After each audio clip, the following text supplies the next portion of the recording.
friends.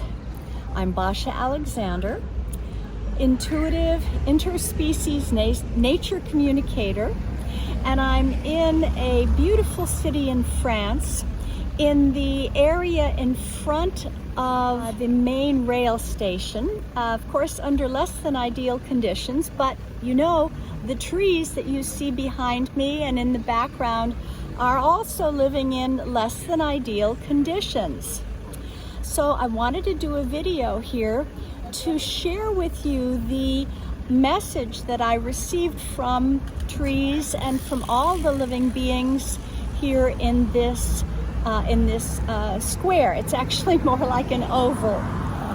So I began by going through the first couple of steps of my 5 steps of connecting with trees. And the first step was observation. And so I began with observation coming from my human point of view. And so from my human point of view, I started out with a lot of judgments because there are a lot of less than ideal conditions here. It's noisy, it's hot, dry. These trees have been very much abused or ignored or actually taken for granted. There's pigeons, traffic, smells, litter. And what I perceive is these trees are being used for human purposes, which is very common, but I like to point that out because we don't see that we actually use trees in conditions like this for our human purposes, which could be shade or decoration. Also in this area there are very old buildings, but most of these trees are quite young, which means that whatever was here before is actually gone. So that was my first step of observation from that human point of view.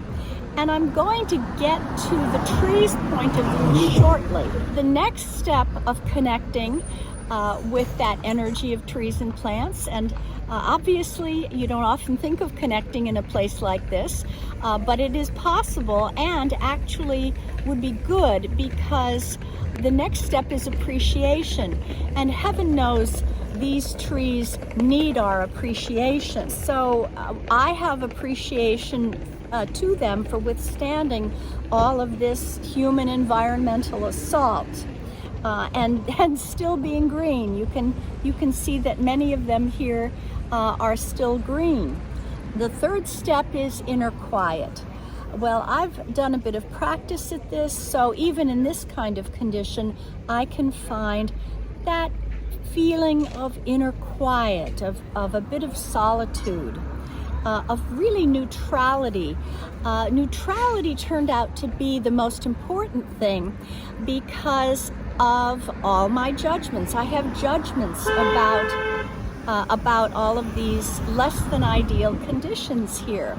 So I had to find that place of neutrality where I could acknowledge my preferences, but not take them seriously anymore.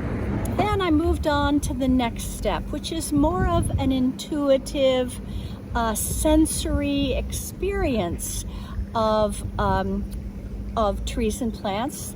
That's connecting in that place of inner quiet, and I asked them for their messages about what is their experience of what their lives are like.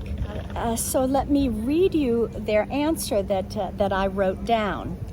So I was asking the trees of this area with input from the great intelligence of this place.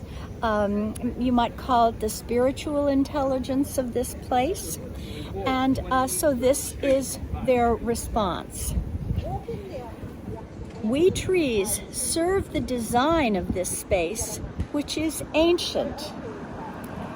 People and trees and all living beings of all kinds have coexisted here for an immense length of time. Some of the humans who have come forward to care for this space have a history of love for this space, as witnessed by the vegetable garden that is cultivated in the center among the human passages and bicycle stand.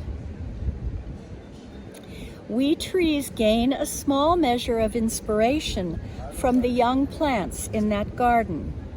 They share their water and life force with us in these dry times. We trees adapt to the conditions you noted earlier as best we can, so that we may attain our personal goals to live, but also to meet our goals of service to these thousands of people who pass through this area. We serve to bring solace to their lonely hearts. We don't mind these abuses as you see them. We do not perceive abuses exactly, although we would prefer to live in more ideal conditions. A few humans notice and appreciate us, and even if they do not, we still send our energies of solace to their lonely hearts. We, as members of the plant kingdom, as well as our friends, the grasses and the vegetables in the small garden, all share a deep and essential joy of life in these physical forms. It is our song we lift up into this space for ourselves and to meet our own goals and purposes which contribute to the planetary whole.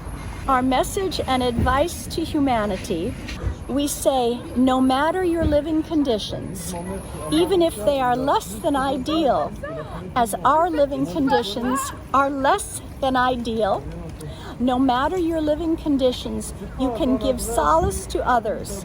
You can live in coexistence, and you can rejoice in your spirit's physical manifestation on this special and beautiful planet.